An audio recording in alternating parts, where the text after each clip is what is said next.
আজকে যদি তুমি ঠিক করো আমি নিজেকে বদলাবো, তাহলে আজ থেকেই তোমার ভবিষ্যৎ বদলাতে শুরু করবে। এই পৃথিবীতে সবচেয়ে কঠিন কাজ কি জানো? নিজেকে পরিবর্তন করা। আমরা সবাই চাই আমাদের জীবন বদলাক। আমরা চাই আমাদের জীবনে সফলতা, শান্তি এবং সুখ। কিন্তু খুব কম মানুষই বুঝতে পারে জীবনের সব পরিবর্তন শুরু হয় নিজের ভিতর থেকে। বন্ধু, জীবন কখনো থেমে থাকে না। তুমি যদি আজকেও নিজেকে না বদলাও, কালও তুমি সেই একই জায়গায় থাকবে। সকাল হবে, সূর্য উঠবে, পাখিরা ডাকবে, কিন্তু তোমার জীবনে কিছুই বদলাবে না যদি তুমি নিজে থেকে না বদলাও। তুমি কি জানো কত মানুষ প্রতিদিন স্বপ্ন নিয়ে ঘুমায়, কিন্তু জেগে ওঠে সেই পুরনো অভ্যাস, অলসতা আর হতাশা নিয়ে? একটা সময় ছিল যখন তুমি স্বপ্ন দেখেছিলে ডাক্তার হবে, ইঞ্জিনিয়ার হবে, গায়ক হবে, জীবনে সফল হবে। কিন্তু আজ তুমি ব্যস্ত অন্যের কথায় কান দেওয়াতে, ব্যস্ত সোশ্যাল মিডিয়াতে নিজেকে প্রমাণ করতে। তুমি ব্যস্ত নিজের ব্যর্থতা ঢাকতে, নিজের ভুল গোপন করতে। কিন্তু বাস্তবতা হলো, যখন তুমি রাত জেগে কাঁদো, কেউ জানে না। যখন নিজের পছন্দের কাজটা করতে পারো না, সেটা শুধু তুমি বোঝো, অন্য কেউ না। যখন পরিবারের মুখে হাসি আনতে পারো না, তখন সেই ব্যথা একাই সহ্য করতে হয়। আর এটাই বাস্তব, এটা মানতেই হবে। আর একবার যদি মেনে নিতে পারো যে তোমাকেই নিজেকে বদলাতে হবে, তাহলেই শুরু হবে তোমার নতুন পথ চলা। নিজেকে বদলাতে হলে তোমাকে জেদ করতে হবে। হ্যাঁ বন্ধু, জেদ ধরতে হবে। তুমি যদি নিজেই নিজের পরিবর্তনের জন্য লড়াই না করো, কেউ এসে তোমার জীবন গড়ে দেবে না। প্রয়োজনে রাত জেগে বই পড়তে হবে, প্রচুর কাজ করতে হবে, কম ঘুমাতে হবে, কিন্তু মনের দুর্বলতাকে হার মানাতেই হবে।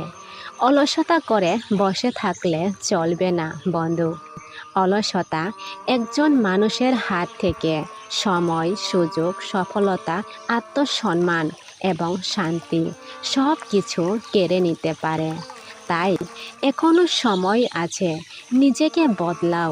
নিজেকে বদলানো মানে এই নয় যে কষ্টের দিকে এগিয়ে যাওয়া, বরং নিজেকে বদলানো মানে আমি পারবো না এই কথাকে নিজের অভিধান থেকে মুছে ফেলা।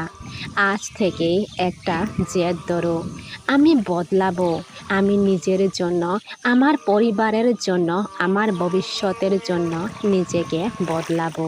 তুমি কি জানো কত বড় বড় মানুষ তাদের জীবনের একদম নিচু অবস্থা থেকে উঠে এসেছে শুধুমাত্র নিজেকে বদলানোর মাধ্যমে? এপিজে আব্দুল কালাম পেপার বিক্রি করতেন ছোটবেলায়। ব্রুস লি ছোটবেলায় দুর্বল ছিল শরীর, পরে বিশ্বের সেরা martial artist. Narendra Modi rail স্টেশনে চা বিক্রি করতেন, তিনি আজ ভারতের প্রধানমন্ত্রী। তাদেরকে কেউ কোনো ম্যাজিক করেনি, তারা শুধু নিজেকে বদলেছে, প্রতিদিন একটু একটু করে। তারা হার মানেনি, তারা থেমে যায়নি, তারা অন্যকে দোষ দেয়নি, তারা নিজের দায়িত্ব নিজেই নিয়েছে। বন্ধু, তোমার ব্যর্থতাকে কখনো হার মানাতে দিও না। নিজের ব্যর্থতা থেকে শিক্ষা নাও।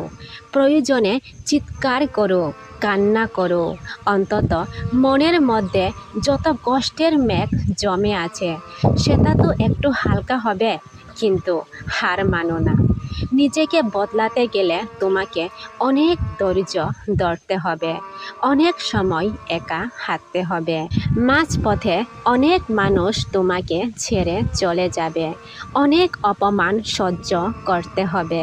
কিন্তু যখন একদিন তুমি সত্যি নিজের স্বপ্নটা ছুঁয়ে ফেলবে, তখন সব কষ্ট, সব অপমান, সব একাকিত্ব, সব কিছু তুমি সেগুলো গর্বের সাথে মনে রাখবে। তোমার জীবন তুমি গড়বে, তোমার স্বপ্ন তুমি দেখবে, তোমার যুদ্ধ তুমি লড়বে, আর নিজের জন্য তুমি সবচেয়ে বড় অনুপ্রেরণা। আজকে যদি তুমি ঠিক করো আমি নিজেকে বদলাবো, তাহলে আজ থেকেই তোমার ভবিষ্যৎ বদলাতে শুরু করবে। ভালোবাসো নিজেকে, সম্মান করো নিজের কষ্টকে, আর বিশ্বাস রাখো তুমি বদলাতে পারবে, আর তুমি সফল হবেই। কারণ নিজেকে বদলাতে পারলেই জীবনকে বদলানো যায়। হ্যাঁ বন্ধু, নিজেকে বদলাতে পারলেই জীবনকে বদলানো যায়।